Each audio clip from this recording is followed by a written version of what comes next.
A professional diver disappeared during a routine dive off the coast of Florida. His crew watched in horror as his communication line suddenly went silent and the cable jerked violently, then went slack.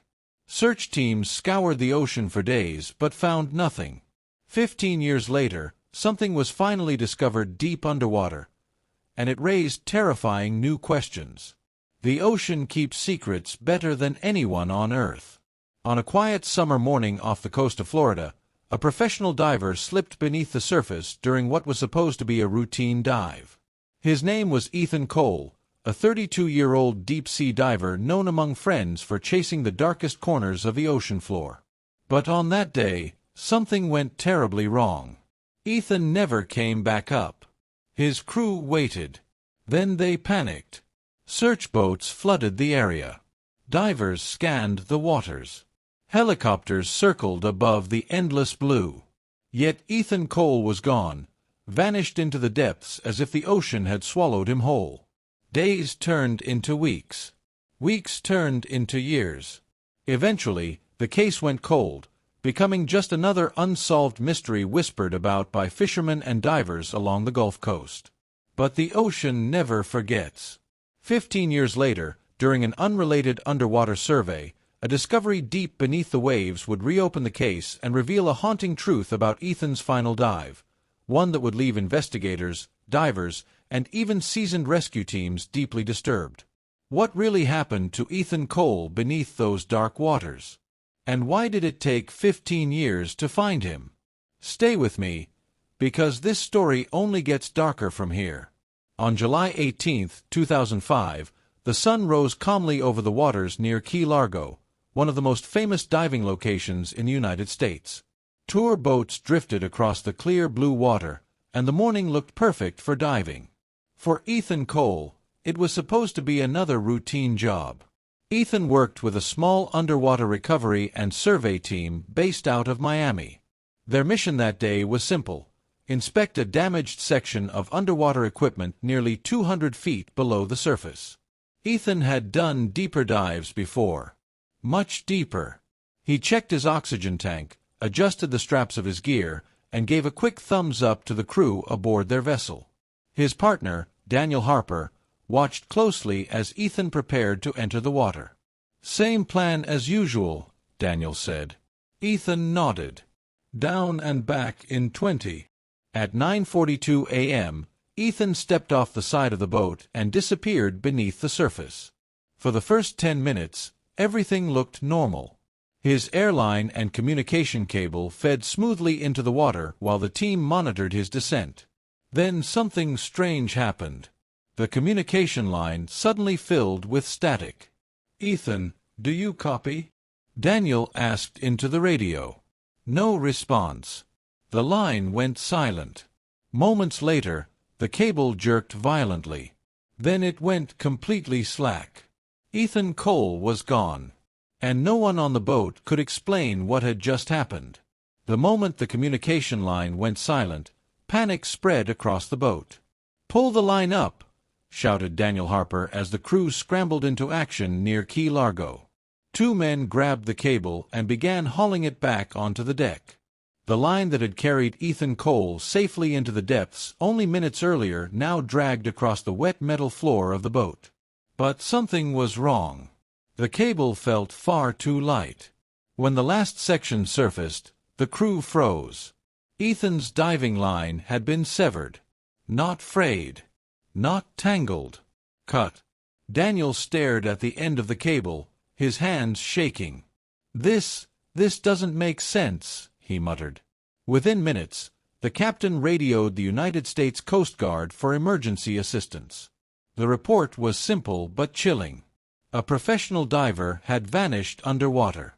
By midday, rescue boats and helicopters from Miami were racing toward the dive site. Search teams scanned the water while additional divers prepared to descend. They followed Ethan's original dive path, shining powerful lights into the dark depths below. But the ocean revealed nothing. No diver. No gear. No trace of Ethan Cole. As the sun began to set over the Atlantic, one terrifying possibility began to settle over the crew. Somewhere in the darkness beneath them, Ethan might still be down there. And if he was, time was running out. By the next morning, the search area near Key Largo had turned into a full-scale rescue operation. Boats from the United States Coast Guard circled the coordinates where Ethan Cole had disappeared. Divers descended repeatedly into the deep water, scanning every inch of the seafloor with underwater lights and sonar equipment. But the ocean floor remained eerily empty. No oxygen tank. No diving suit. No trace of Ethan. Back on shore in Miami, investigators began examining the severed communication cable that had been pulled from the water. At first glance, it looked like a clean break. But when specialists inspected it more closely, the detail became even more unsettling. The cable hadn't snapped under pressure. It hadn't been torn apart by rocks. According to the technicians, the line looked precisely sliced, almost as if it had been cut by a sharp metal edge. That discovery sent a wave of uneasy speculation through the investigation team. Underwater equipment, hidden debris, or something else entirely. Meanwhile, Daniel Harper replayed the final moments of Ethan's dive again and again in his mind. The sudden static. The violent jerk of the cable. Then silence. Something had clearly happened down there, something powerful enough to sever a professional diving line nearly 200 feet below the surface. And whatever it was, it had taken Ethan Cole with it. 3 days after Ethan Cole disappeared, the search near Key Largo intensified. The United States Coast Guard deployed advanced sonar equipment to scan the ocean floor. If Ethan had become trapped somewhere below, sonar would detect any unusual shapes or objects resting in the deep water. Hour after hour, the sonar screen showed nothing but sand, coral formations, and scattered debris. Then suddenly, a signal appeared. One of the technicians leaned closer to the monitor. About 210 feet below the surface, a faint shape appeared on the sonar display. It wasn't large, but it didn't look natural either. The object sat alone on the seabed, partially buried in sediment. From the blurry sonar outline, it appeared long and narrow, almost the size of a person. The room grew quiet. "Could that be him?" someone whispered. Within minutes, a dive team prepared to descend and investigate the location. The coordinates were marked, and the rescue divers slowly slipped beneath the waves. Back on the boat, Daniel Harper stared at the sonar screen, his heart pounding. If that shape belonged to Ethan Cole, they might finally have answers. But when the divers reached the ocean floor and shined their lights across the seabed, the mysterious shape was gone. There was nothing there. Only undisturbed sand and darkness stretching into the deep Atlantic. And that discovery made the situation far more chilling. Because if the sonar had been accurate, something had moved down there. For nearly a week, rescue teams searched the waters surrounding Key Largo. Divers from the United States Coast Guard descended again and again into the deep Atlantic, sweeping the ocean floor with lights and sonar. Boats combed the surface while helicopters from Miami scanned the area from above. But every search ended the same way. Nothing. No equipment. No oxygen tank. No remains. No sign of Ethan Cole. The strange sonar signal from days earlier was investigated several times, but each dive revealed only empty seabed. Whatever the sonar had detected seemed to have vanished completely. Investigators tried to piece together what might have happened. One theory suggested Ethan could have become trapped in underwater wreckage or coral formations. Another possibility was that strong currents had carried him far from the dive site. But neither explanation accounted for one critical detail: the severed diving cable. Experts continued examining the line and confirmed their earlier finding. The cable appeared cleanly cut, not broken by pressure or natural forces. Yet no tools capable of cutting the cable had been found underwater. After days of searching and no new leads, officials made a painful decision. The rescue operation was officially called off. The disappearance of Ethan Cole was classified as a missing person case. For his family and friends in Miami, the ocean had taken someone they loved, and left behind only unanswered questions. Years would pass. and the mystery of Ethan's final dive would slowly fade into silence. Until 15 years later, the ocean gave something back. For 15 years, the disappearance of Ethan Cole remained an unsolved mystery along the waters of Key Largo. Most people had long forgotten about the case. The file sat quietly in storage in Miami, marked simply as a missing diver. No suspects, no confirmed explanation. Just a tragic accident lost to the depths of the Atlantic. Then, in 2020, something unexpected happened. A private marine research team conducting a deep-water survey near Florida Reef Tract deployed a remotely operated underwater vehicle, also known as an ROV. Their mission had nothing to do with missing persons. They were studying damage to coral reefs caused by storms. As the small robotic camera moved slowly across the ocean floor nearly 220 feet below the surface, the operators watched the live feed from inside their control vessel. 4 hours, the screen showed only coral, sand, and scattered debris. Then suddenly, something appeared in the camera's light. A shape. Long. Human-like. Partially buried in the seabed. The ROV pilot stopped the vehicle and slowly guided the camera closer. What they saw next made the entire control room fall silent. The object wasn't debris. It wasn't equipment. It was the remains of a diver, still wearing parts of a deteriorated diving suit. And beside the remains lay a rusted oxygen tank. The research team quickly contacted authorities in Miami. After 15 years, someone had finally found Ethan Cole. But the position of the body raised a disturbing question. How had he ended up so far from the original dive site? Within hours of the discovery, authorities from United States Coast Guard and marine investigators traveled from Miami to the coordinates near the Florida Reef Tract. The remotely operated vehicle was sent down again to confirm what the research team had seen. The camera lights slowly illuminated the dark ocean floor nearly 220 feet below the surface. There it was, the remains of a diver, still partially wrapped in a deteriorated diving suit, lying quietly in the sand after 15 years beneath the ocean. Investigators carefully maneuvered the ROV closer to inspect the gear.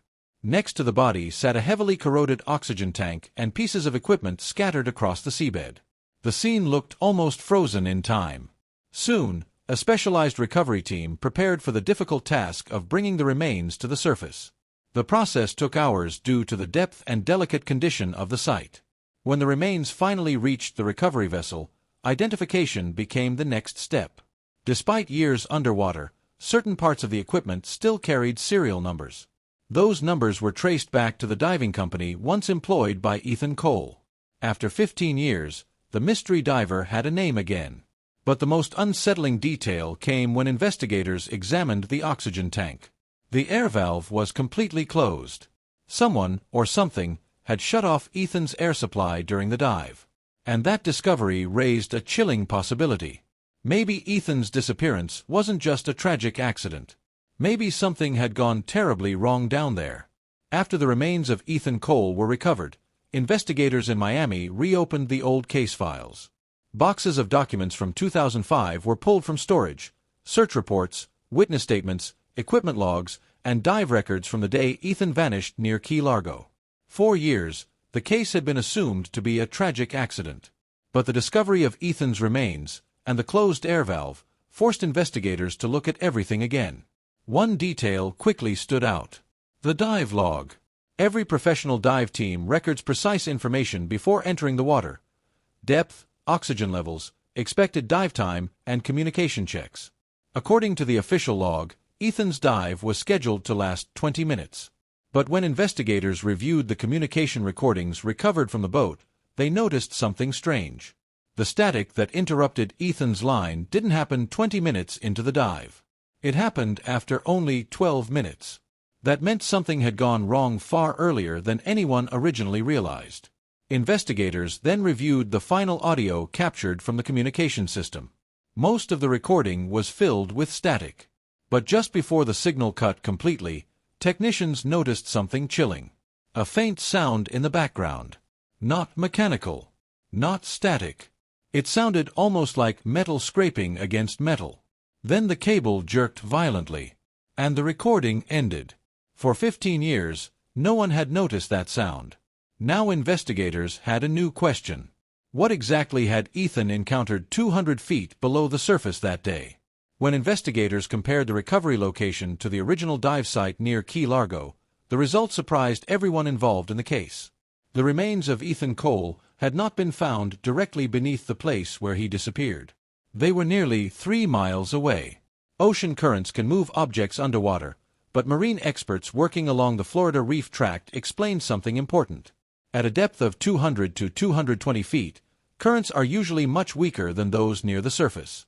That meant Ethan's body likely didn't drift that far naturally. Investigators began mapping the ocean floor between the two locations.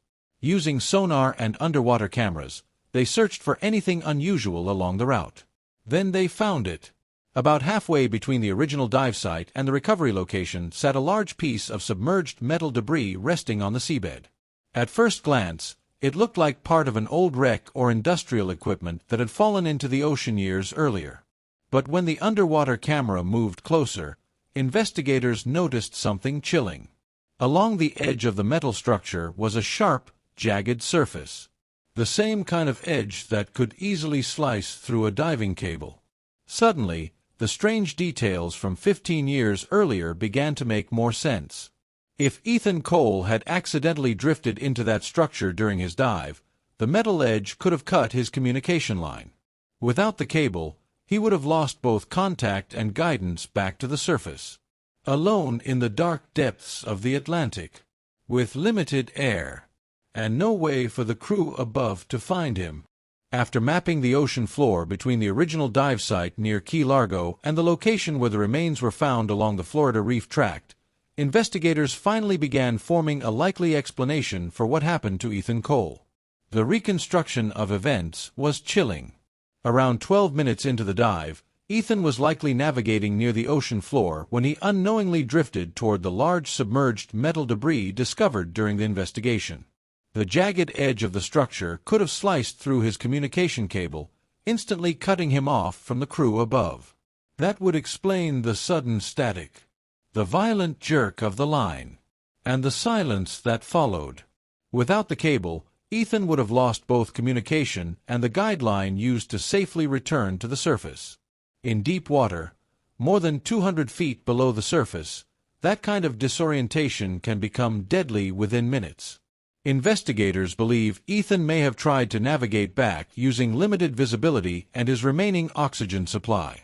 But in the darkness of the Atlantic, surrounded by unfamiliar terrain, he likely drifted further away from the original dive site. Eventually, realizing his oxygen was running dangerously low, Ethan may have shut his air valve in a desperate attempt to conserve what little air remained. But alone in the deep ocean, time ran out. 15 years later, the sea finally revealed where his final journey had ended. What began as a routine dive had turned into one of the most haunting underwater mysteries connected to Miami. And for those who worked the case, one truth remained clear. The ocean is beautiful, but it can also be unforgiving. The story of Ethan Cole is a chilling reminder of how quickly things can go wrong beneath the surface of the ocean. One routine dive near Key Largo turned into a mystery that lasted 15 years. A single moment, a cable sliced by unseen debris deep within the Florida Reef Tract, was all it took to separate a diver from the world above. For over a decade, his family lived without answers. His crew replayed the final moments of that dive again and again. And the ocean kept its silence. Until a chance discovery finally brought the truth back to the surface. Stories like this remind us that the sea still holds countless secrets beneath its waves, some waiting years, even decades, to be uncovered. If you enjoy true crime mysteries, unexplained disappearances, and real-life cases like this one, make sure you stay tuned for more stories that dive deep into the world's most haunting events. Because sometimes, the truth doesn't disappear. It just waits to be found.